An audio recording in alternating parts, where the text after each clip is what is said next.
talán minden idők legnagyobb szabású bűncselekménye volt.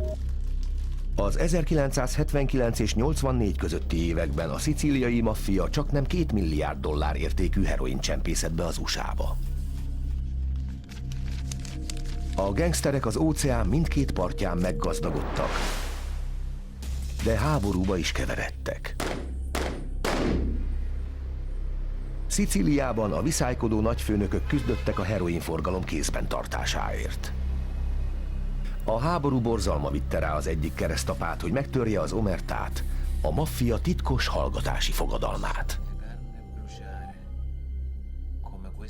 Árulása az Atlanti-óceánon túl is a maffia elleni támadáshoz, és hatalma első jelentős megtöréséhez vezetett.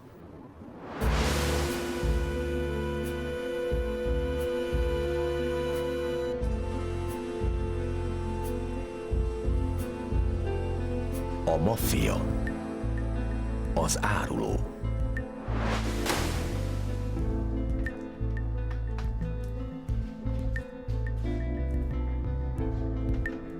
Az 1970-es években a heroin csak úgy özönlött az Egyesült Államokba. Olasz élelmiszerek közé rejtve érkezett, és a szicíliai maffia pizzériáin keresztül került forgalomba. Ez volt az úgynevezett pizza kapcsolat. Az USA-ban járványos méreteket öltött a heroinfüggőség. Az amerikai gengsztereknek viszont a heroin pénzt jelentett, méghozzá sokat. Henry Hill a maffia nagybani drogkereskedője volt New Yorkban. Bűnöző életútját később a Nagymenők című hollywoodi kasszasiker tette halhatatlanná. Hill a szicíliai maffiózók kezében lévő pizzériákban vette fel a heroint, melyet szétosztott a város dílerei között. Még a Hillhez hasonló alacsony rangú tagok is hatalmas hasznot zsebeltek be. Csillagászati összegeket kerestem. Terítőként napi 20-30 ezret tettem el. Nem vicc, hogy szatyorszám vittem haza. Már nem tudtam hová tenni a bankjegykötegeket. Olyan gyorsan gyűltek. Az ember egész élete átalakul. Néhány százezerből nagyon gyorsan több millió lett.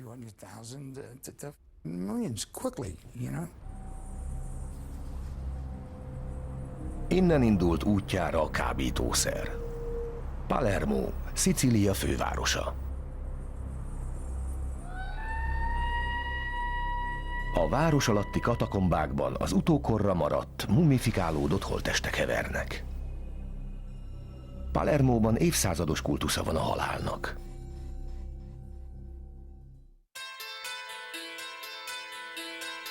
Az 1980-as években ismét a halál árnya vetült a sziget fölé. Véres maffia háború dúlt az amerikai heroinkereskedelem megkaparintásáért.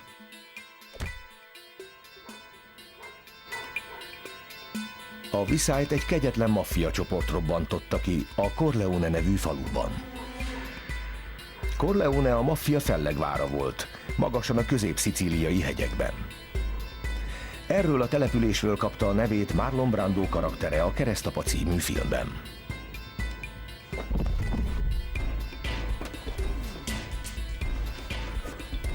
A Corleonei bűnszövetkezet feje egy Toto Riina nevű gyilkos volt. Riinát egyszerűen csak fenevadként emlegették.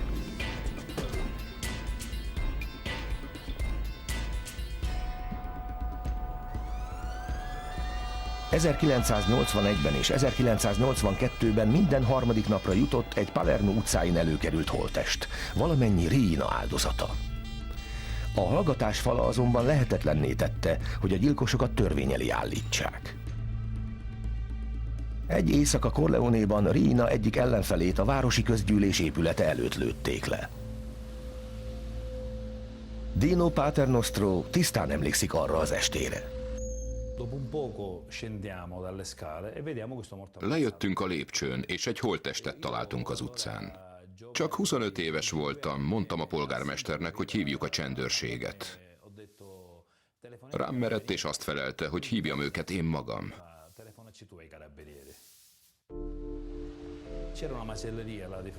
Szemben volt egy hentes üzlet, ott kérdeztem meg, hogy használhatom-e a telefont. Végigmértek és azt mondták, hogy a telefon nem működik. Senki sem volt hajlandó beszélni. A rendőrség szinte semmit sem tehetett a mészárlás ellen. Mindez azonban megváltozott. Palermóban 5 bíró különleges maffia ellenes csoportot hozott létre. A főszervező Giovanni Falcone bíró volt. Falcone Palermo óvárosának egy lepusztult negyedében nőtt fel, ahonnan számos későbbi maffiózó került ki. Falcone viszont a törvény tiszteletében nevelkedett, ahogyan a nővére felidézi.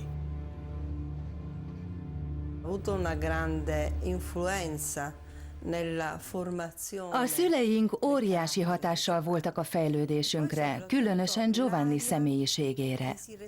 A mi házunkban minden más felett álló erény volt a hazafiság, a haza szeretete.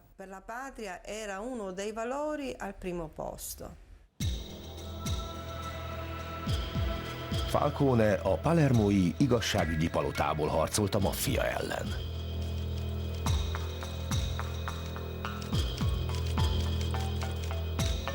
Még itt is féltenie kellett az életét.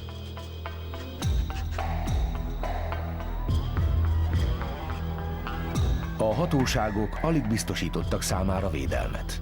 Közismert maffiózók szabadon jártak keltek a folyosóján.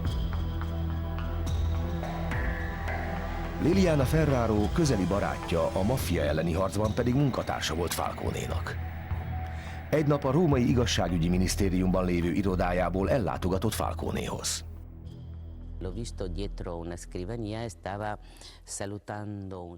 Giovanni irodájához érve bekopogtam. Ő éppen egy idős férfit szólított fel, hogy távozzon. Giovanni nagyon kurtán beszélt vele. Ezt különösnek találtam. Később elmagyarázta, hogy az illető köztudottan a maffiának dolgozik, és bejutott az irodájába. Falcone egyszerű taktikát alkalmazott a maffiával szemben. A heroint Szicíliából csempészték Amerikába, a dollár az ellentétes irányba áramlott. Ha fel tudja fedni a mocskos pénz írásos nyomát, akkor vád alá helyezhetné a maffia vezetőit.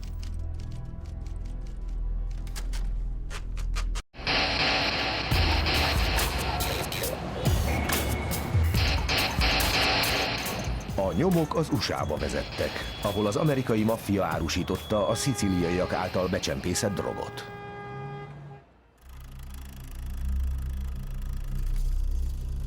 Ez az amatőr felvétel az 1950-es évek végén készült Brooklynban. De nem egy átlagos amerikai családról vették fel. Dominic Montillót a nagybátyja Nino Gaggi nevelte fel. Gaggi Amerika egyik legnagyobb hatalmú maffia családja, a Gambino klán magasrangú tagja volt. Nino bácsi vezette be Montillót a bűnvilágába. A 70-es évek végén már Montilló is Gambino gangster volt. Manhattani éttermét használta fel a drogok terjesztésére. Oda telefonáltak az étterembe, a főhadiszállásomra.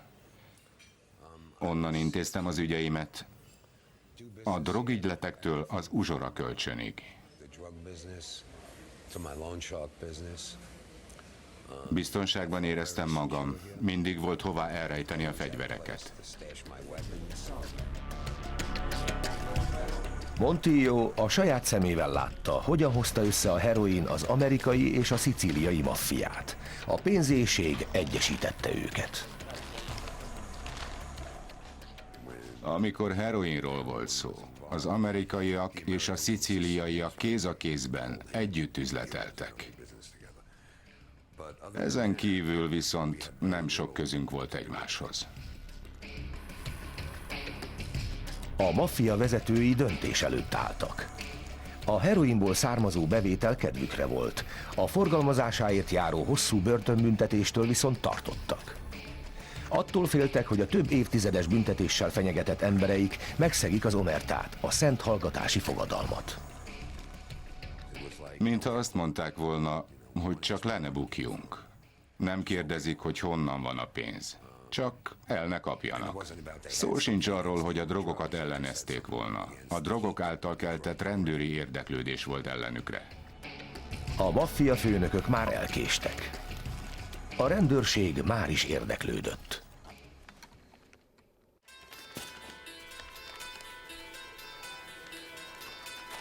A szicíliai maffia évente dollármilliárdokat keresett azzal, hogy heroint árult az USA-ban. Ideje volt, hogy az amerikai bűnüldözők fellépjenek a szicíliai bandák ellen. A fellépésre az utcákon került sor, olyan emberek vezetésével, mint Frank Panessa, DEA ügynök. Panessa beépített ügynök volt, hamis néven taxisofőrként szivárgott be New York alvilágába.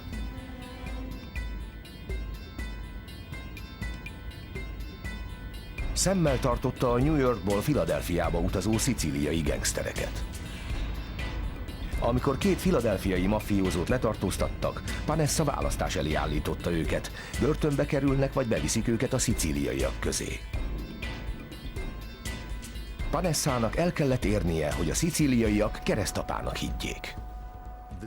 A két informátorunk kiválasztott egy dél-philadelphiai éttermet, amely a maffia ismert találkozóhelye volt. Itt ebédeltünk a szicíliaiakkal. A két itteni olasz tag között ültem, és amikor kihozták az ételt, engem szolgáltak ki először. A szicíliaiak már erre is felfigyeltek, akit így tisztelnek, az nyilván fontos ember. Panessa célpontja két szicíliai testvér, Paolo és Giovanni Laporta volt. A DEA megfigyelői által a philadelphiai pizzéria előtt készített felvételen Panessa társaságában láthatók.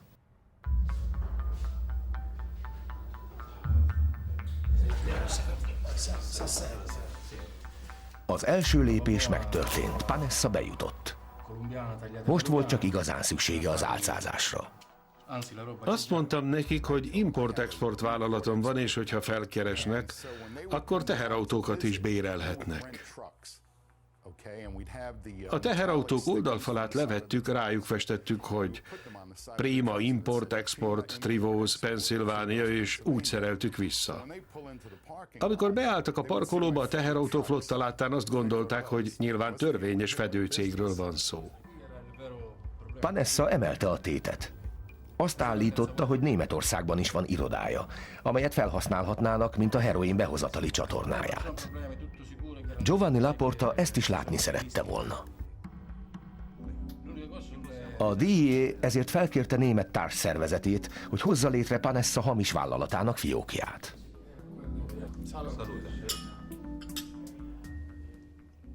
A repülőtéren egy jól megtermett német lépett hozzám. Átölelt és azt mondta: Frank, de jó, hogy újra itt vagy. Soha életemben nem láttam. Bemutattam, ő megmondta Giovanninak a nevét, majd kimentünk egy hatalmas Mercedes-Benzhez. Nézzétek, mondta, mit kaptam Franktől karácsonyra. Beültünk a Mercedesbe, és a céghez hajtottunk, a Prima Import-Export irodához. Az ajtóban egy fiatal szőke Freilein jött elém és megölelt. Úgy örülök, Frank, hogy újra látlak. Nézd, a kedvenc sütidet sütöttem. A kezében egy tálca házi sütemény volt.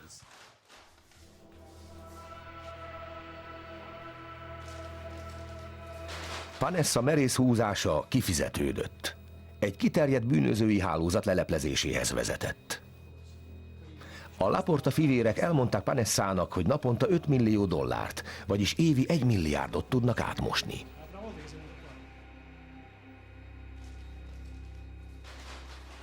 Tevékenységük nem szorítkozott a heroinra. A testvérek azt is elmondták, hogy a keleti part kokain forgalmának 75%-a is a kezükben van. Paolo Laporta lejött hozzám Philadelphiából. Az egyik pizzériában találkoztunk, és 30 kiló kokaint rakott az asztalra. Azt mondta, hogy vegyek el pár kilót. Azt feleltem, hogy nem foglalkozom vele. Én a másik cuccot nyomom, vagyis a heroint, és a kokó nem érdekel. Azt hiszem, Paulo fia volt az a 6 éves kisrác, aki ott állt. Szóltam Paulónak, hogy nyomaszt az a kölyök, aki az asztalon heverő kábítószert bámulja. Ő megkérdezte a fiút, hogy mit lát. A kölyök pedig igazi maffia módra azt felelte, hogy semmit. Beugrott, hogy most a maffia utánpótlás képzését látom. And the kid in true mafia form said, I see nothing. And that threw me for a loop. He was, mafia in training.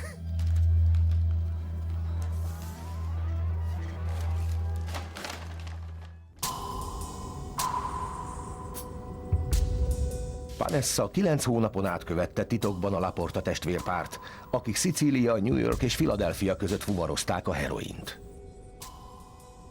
Végül mindkettőt súlyos börtönbüntetésre ítélték. Mivel ilyen elképesztő összegekről volt szó, Vanessának nem sok kétsége lehetett arról, hogy mi lesz a sorsa, ha lebukik.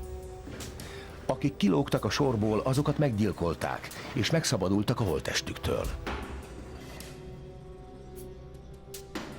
Henry Hill is rendszeresen részt vett a maffia ellenfeleinek eltüntetésében. Általában eltemettük őket, vagy kidobtuk egy parkolóban. Máskor bezúzásra váró autókba raktuk őket a roncstelepen. Olykor 2 is bepréseltünk a csomagtartóba.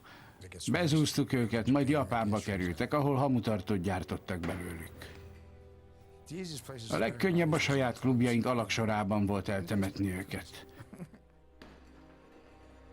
Csak ástunk egy lyukat, messzet szórtunk a hullára, és az hónapokon belül eltűnt.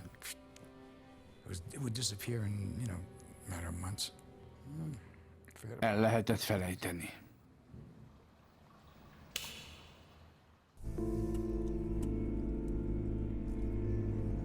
Ez az afroamerikai templom korábban a maffia bárja volt. Egy Roy DiMeo nevű gyilkos vezette. Talán ez volt Brooklyn legrosszabb hírű bárja. Itt tanyázott a DeMeo banda.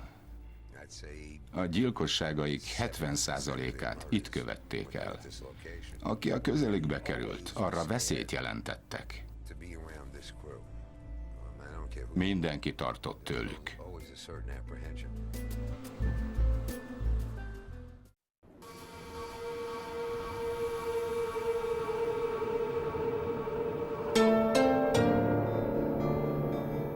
Szicíliában a terrorban semmi rendkívüli nem volt. Valahol a szigeten ott rejtőzött az ember, aki az Amerikába irányuló heroin forgalmát irányította, a szicíliai keresztapa Totò Riina. Riina a szicíliai maffia csúcsáig mészárolta magát, hogy rátegye a kezét az USA-ba irányuló heroincsempészetre.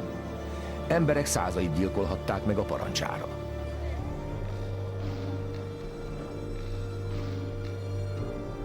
Szicíliában kevesen voltak olyan bátrak, hogy szembeszálljanak vele. Az egyikük Giovanni Falcone bíró.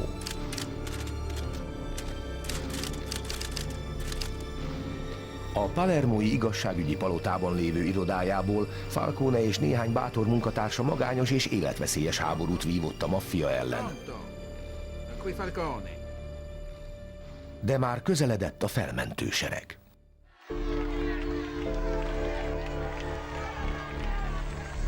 ...1982. májusában az olasz kormány a hadsereg egyik tábornokát küldte Szicíliába azzal a paranccsal, hogy verje szét a maffiát. Nem sokkal a megérkezése után a város főterén lőtték le, fiatal feleségével együtt.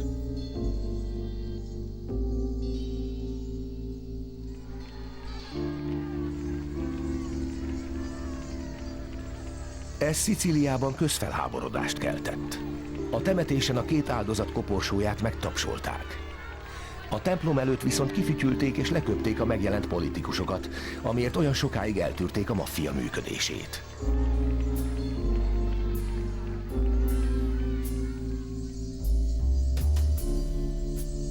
Válaszul az olasz kormány végre megadta Falconénak a szükséges támogatást.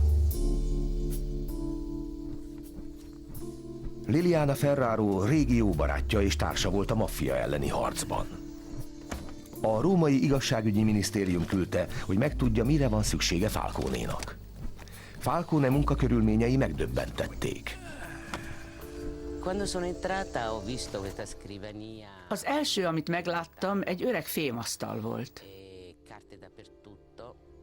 Állt ott egy szék, aminek hiányzott egy lába. Teljesen elborították az iratok, és egy rakás akta tartotta. Giovanni elmondta, hogy ez lesz az irodánk. Ezek az eszközeink és a hatékonyságunk kellékei. Aki itt is boldogul, az már elég jó. Falcone újult erővel folytatta harcát Totò Riina ellen. Az áttörés küszöbén állt. Szorult a hurok két Totò Riinával szoros kapcsolatban álló keresztapa körül. Ez olyan eseményláncot indított be, amely a maffia addigi legsúlyosabb vereségéhez vezetett.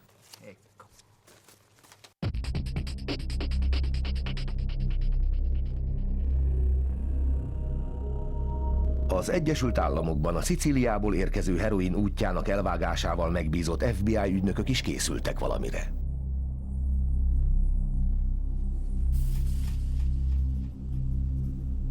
Az FBI lehallgatta a telefonokat a Knickerbocker sugárúton, Brooklynban,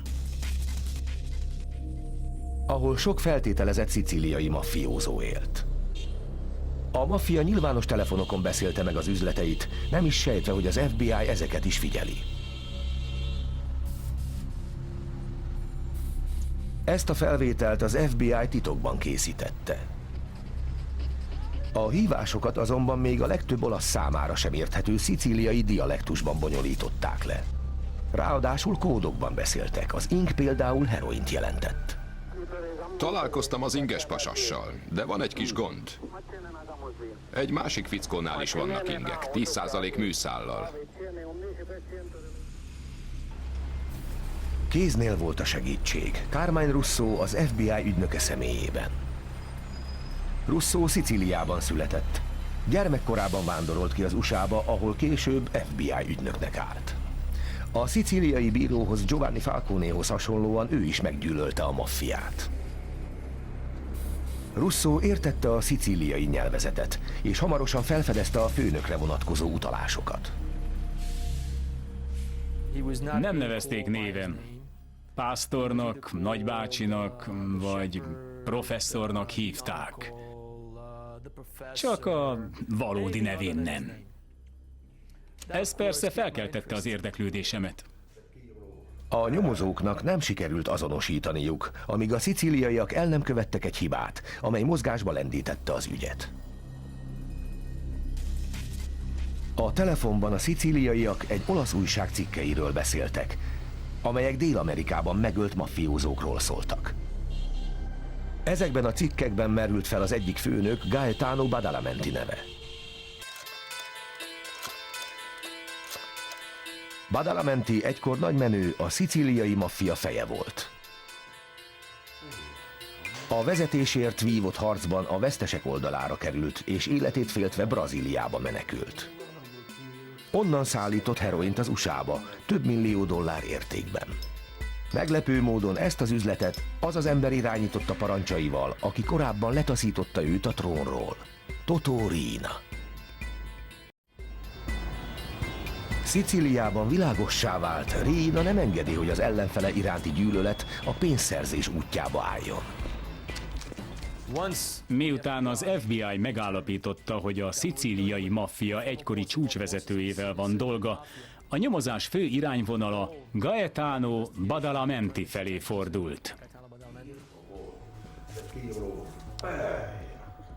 A nyom felforrósodott. Az USA igazságügyi minisztériuma bevetette tapasztalt nyomozóját, Richard Martint. Martin folyékonyan beszélt olaszul, és sok éves tapasztalata volt a szervezett bűnözés elleni küzdelemben. Olyan ez, mint amikor egy cápa akad a horogra. Csak akkor szabad beemelni a hajóba, ha biztos, hogy az ember meg is tudja ölni. Úgy értem, hogy csak akkor szabad valakit letartóztatni, ha el is tudjuk ítélni. 1983 derekán az FBI döntő áttörést ért el. Egy pizzéria szicíliai tulajdonosa Pietro Alfano keltette fel az ügynökök gyanúját. Illinois állam Oregon nevű kisvárosában élt, Chicagótól 160 kilométerre nyugatra. Amikor ellenőrizték, meglepő felfedezést tettek. Halló? Fradiggio. Alfano Gaetano Badalamenti unokaöccse volt. A két szicíliai kódolt telefonbeszélgetésekben intézte a heroin üzleteket. Alfano azonban képtelen volt megjegyezni a kódot. Badalamenti unokaöccsét, Alfanót csak analfabétánónak hívtam. Komplett idióta volt. Badalamenti súlyt fektetett rá, hogy kódolva tárgyaljanak. Alfano viszont elfelejtette a kódokat. Ha utasítani akarták, hogy menjen el egy bizonyos helyre, ő nem emlékezett az adott hely kódjára. Badalamentinek ugyanakkor nem volt választása. Rajta múlt a középnyugatról kiinduló terítőhálózat. Az unokaöccsel szembeni csalódottság egyre érlelődött. Badalamenti találkozóra rendelte őt, de dühében kimondta a helyszínt, a spanyol főváros Madrid nevét.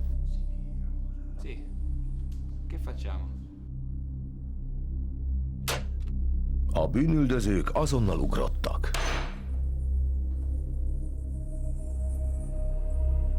...1984 áprilisában mindkét férfit letartóztatta a spanyol rendőrség. Ezen a felvételen éppen őket vezetik el. Badalamenti a kép bal oldalán látható. 45 év börtönre ítélték, amiért pusztán 5 év alatt 1,6 milliárd dollár értékű heroin szállított az Egyesült Államokba.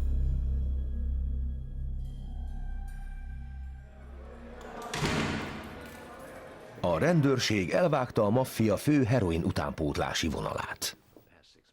A nyom ezután kihűlt. Badalamenti megtagadta, hogy megszegi a maffia hallgatási fogadalmát. Ha megkívánja adni az általunk kért információkat, akkor biztosra veszem, hogy megegyezésre tudnánk jutni. Nem árulta el az amerikai heroinkereskedelmet irányító nagyfőnököt, Totó Riinát. A folytatás már történelem.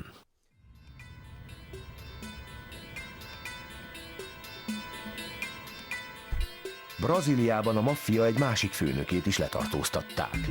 Tommaso Buscetta Badalamenti barátja volt és partnere a drogkereskedésben. Ő is Totó Riina elől menekült el Szicíliából. Riina a hatalomért folytatott küzdelem során Buscetta 2 felnőtt fiát gyilkolta meg.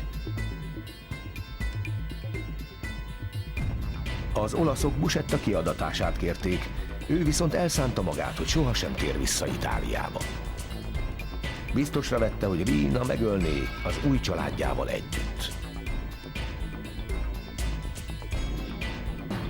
Bevette a letartóztatása óta magánál rejtegetett üvegben lévő strichnint. A méreg nem hatott. Miután magához tért a kómából, feltették egy Olaszországba induló gépre.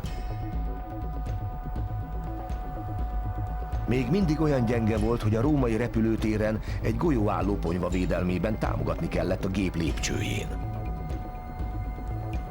Buscetta döntő elhatározásra jutott.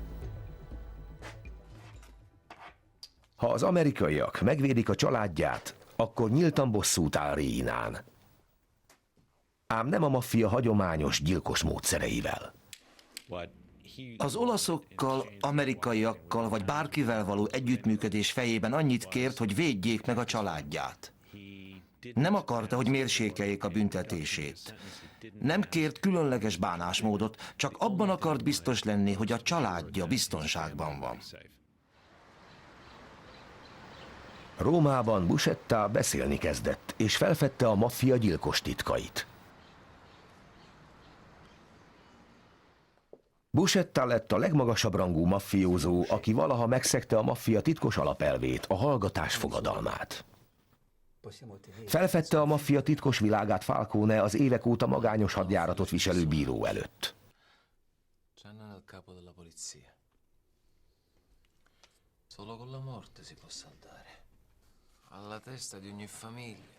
Buscettából 1984. júliusától szeptemberéig folyamatosan ömlött a szó. Signor Buscetta, come organizzato? A most elhangzó részletek idézetek Buscetta kihallgatási jegyzőkönyvéből. Minden palermói család érintett a drogkereskedelemben. Mindegyik? Mindegyik. Minél közelebb áll valaki a főnökhöz, annál nagyobb a részesedése. Valójában azt tudtuk meg tőle, hogy hogyan működik a maffia az Egyesült Államokban és Szicíliában. Hogy miként működnek együtt, és hogy miként teszik lehetővé a szabályaik, hogy az egész világra kiterjesszék a működésüket. Com'è costruita esattamente? Buscetta elmagyarázta, hogy a sikerük titka a maffia belső szigorú katonai rendje. Minden család élén a megbízható tagok által választott kápó, vagyis a főnök áll. Valaki felveszi a telefon Szicíliában, felhívja Oregont, és egy 30 másodperces beszélgetésben megköt egy kötelező érvényű szerződést. Lejjebb állnak a 10-es csoportokba szervezett katonák. Élükön egy kapitánnyal. Elmagyarázta, hogy a világon szétszórt egyes személyek hogyan vállalhattak felelősséget és működtethették a kábítószerüzlet egyes szakaszait. Mindez azért működött, mert a maffiózókat a titkos beavatási szertartáson tett eskü kötötte, melynek megszegése végzetes következményekkel járt. Megszúrják az ujját, és a vére egy szent képre folyik.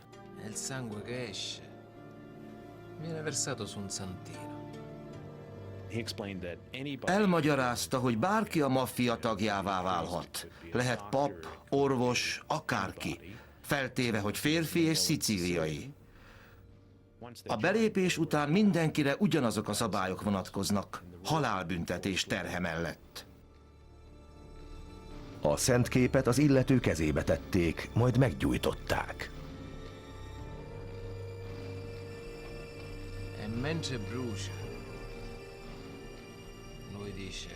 Miközben ég, az újonc ezt mondja. Ő is úgy égjen el, mint a szent, ha a fogadalmát megszegi.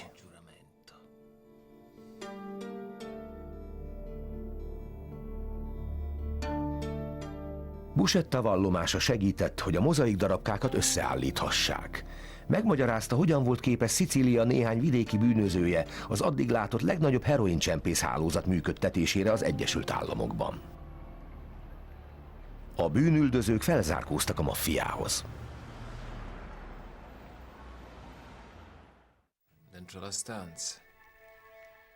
A szicíliai bíró Giovanni Falcone éveken át igyekezett törvény elé állítani a maffia vezetőit.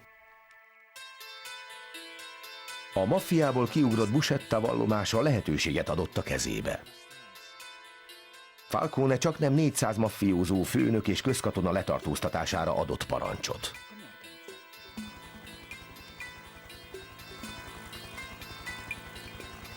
Totò Riina, a szicíliai maffia feje azonban nem volt közöttük. Az olaszoknak már csak helyet kellett találniuk a rengeteg vádlottat érintő tárgyaláshoz. A szicíliai fővárosban, Palermóban nem akadt elég nagy és elég biztonságos hely. Az igazságügyi minisztérium egy hatalmas betonbunker megépítését rendelte el a központi börtönön belül. A feladatot Falcone minisztériumbeli barátja Liliana Ferraro kapta. Attól félt, hogy ha ezt a maffia megtudja, akkor megölik.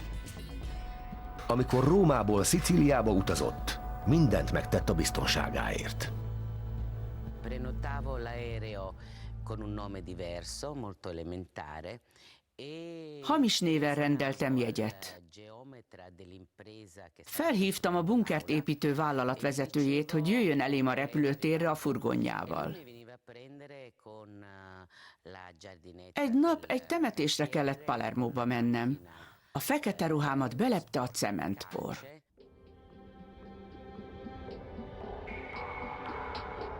A tárgyalás kezdetéig Buscettát az Egyesült Államokban tartották, egy biztonságos házban, éjjel-nappal DEA és FBI ügynökök őrizete alatt. Egy nap felkereste a sógora, ám a látogatásnak sötét célja volt, ahogyan az egyik őre visszaemlékszik. Nagy összeget kínáltak Buscettának, ha nem tesz vallomást. Azt akarták, hogy leálljon.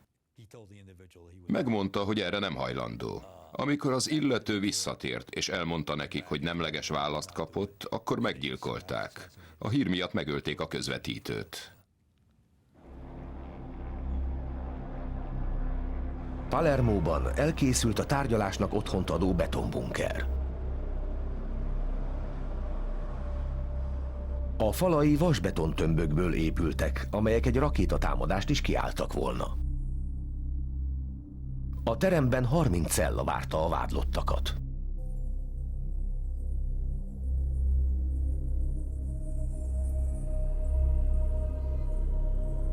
A maffia történetének leglátványosabb pere, a Maxi per, hamarosan kezdetét vette.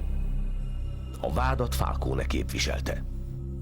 A koronatanú Tommaso Buscetta volt. Quando si seppe che Buscetta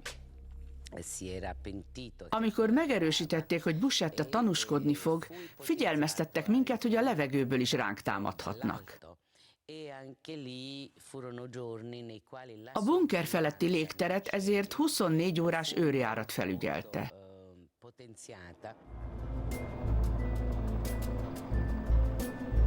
A per 1986. februárjában kezdődött. A bunkert 3000 fegyveres katona és egy tank őrizte. Csaknem 500 embert, a szicíliai maffia mintegy 10%-át állították bíróság elé gyilkosság, kábítószerkereskedés és más súlyos bűncselekmények vádjával.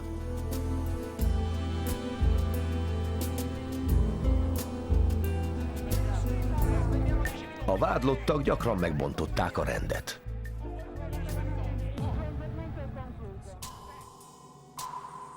Csak Buscetta megjelenése teremtett néma csendet.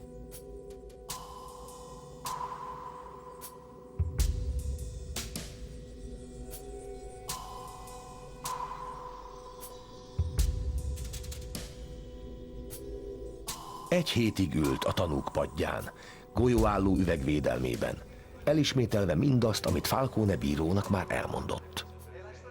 Őszintén hitte, hogy a szicíliaiak előbb vagy utóbb végeznek vele.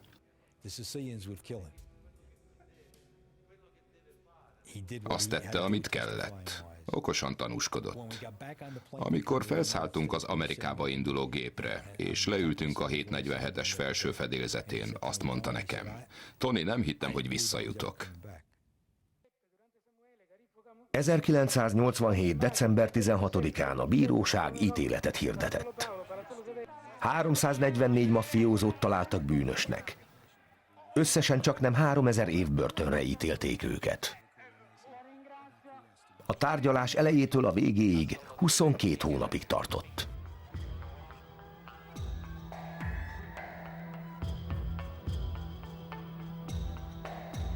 A Maxi per a szicíliai bíró Giovanni Falcone pályafutásának koronája volt.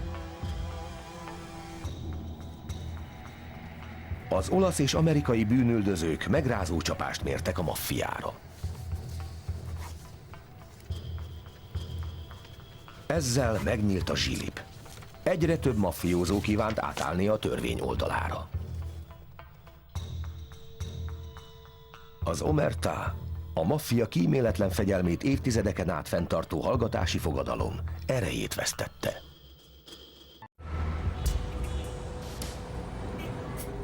A Az amerikai és olasz bűnüldöző szervek a maffia vezetőinek tömeges bebörtönzésével az Atlanti-óceán mindkét partján válságot idéztek elő a szervezetben. Hirtelen sok száz maffiózó lett hajlandó beárulni volt fegyvertársait. Dominic Montillo is ugyanilyen választás elé került. Fegyveresek tartóztatták le egy New York-i étteremben. A rendőrség már évek óta vadászott rá.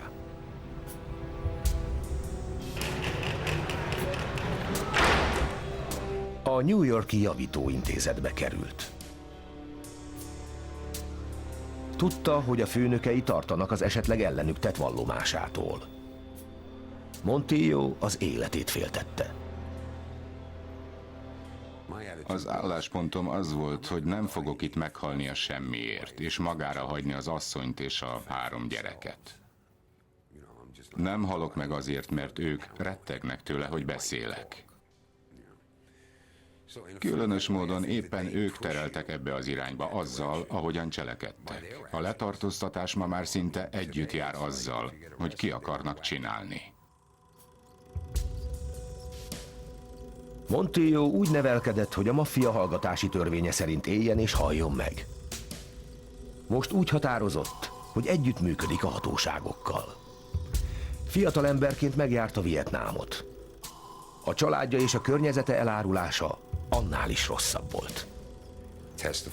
Inkább mennék vissza Vietnámba, mint hogy vallomást tegyek a tárgyalóteremben. Nehéz ezt megmagyarázni. Amikor az ember kint ül, ők pedig 5 méterről néznek a szemébe, az nem könnyű. Nagyon nehéz. Nehéz ezzel együtt élni.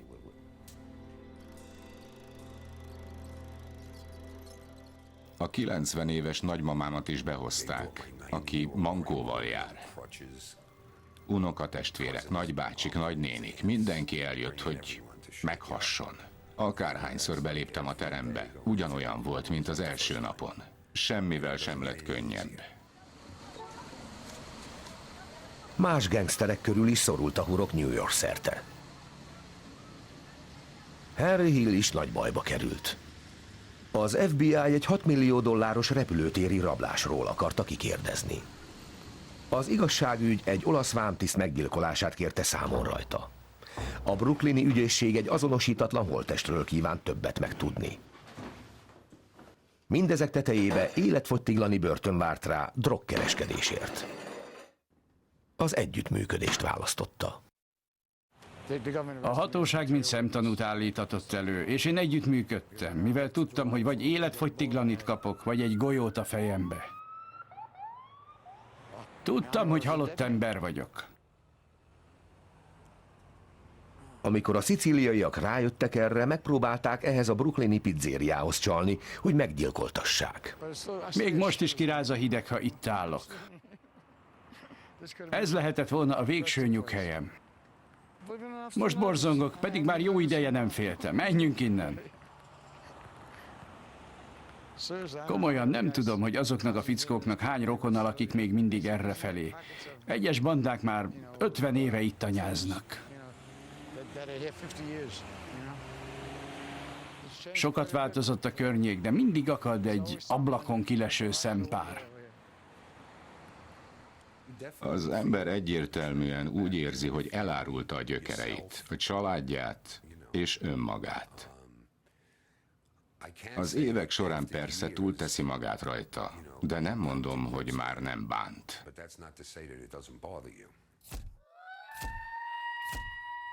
Montillo és Hill a következő éveket a tanúvédelem szárnyai alatt, szülőhelyétől sok 100 kilométerre rejtőzködve töltötte. Folyton attól rettegtek, hogy összefutnak a régi, maffia béli társakkal. Az egész élmény összességében olyasmi, amit az ember szívesen elfelejtene, de nem képes rá.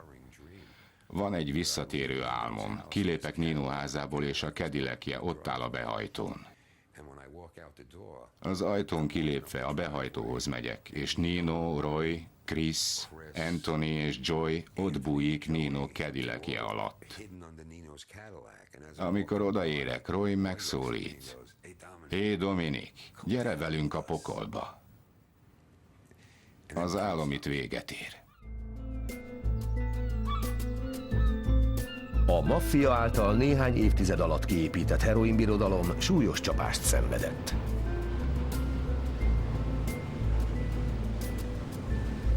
Az olasz rendőrség Szicília partjainál a halászhajókat kutatja át drogok után. Alig találnak valamit.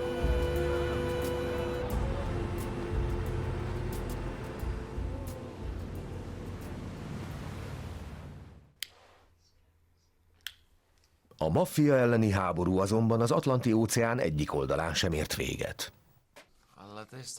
Miközben Falcone kihallgatta, a maffiából kiugrott Tommaso Buscetta figyelmeztette a szicíliai bírót. A maffiát semmi sem tartja majd vissza, hogy megölje. Ne feledje, ha egyszer számlát nyit a maffiánál, azt csak a halálával tudja kiegyenlíteni. A Maxi-per során maffiózók százai kerültek börtönbe. A főnökök főnöke, Totò Riina viszont szabadlábon maradt. Tovább igazgatta kiterjedt bűnöző birodalmát. És tovább gyilkolta vetélytársait. Az USA-ban az FBI valaha volt legnagyobb akciójával felszámolták a pizza kapcsolatot. 21 szicíliai heroinkereskedőt börtönöztek be, akár 45 évre is. A szicíliai és az amerikai maffia együttműködése többé már soha nem lesz olyan szoros. Narrátor Kőszegi Ákos, munkatársak Horváth P. Tamás, Férentál Bernadett, Horváth Zoltán, Vígvári Ágnes, Derzsi Csilla, Bozi Barbara. A magyar változatot a National Geographic Channel megbízásából a Masterfilm Digitál készítette.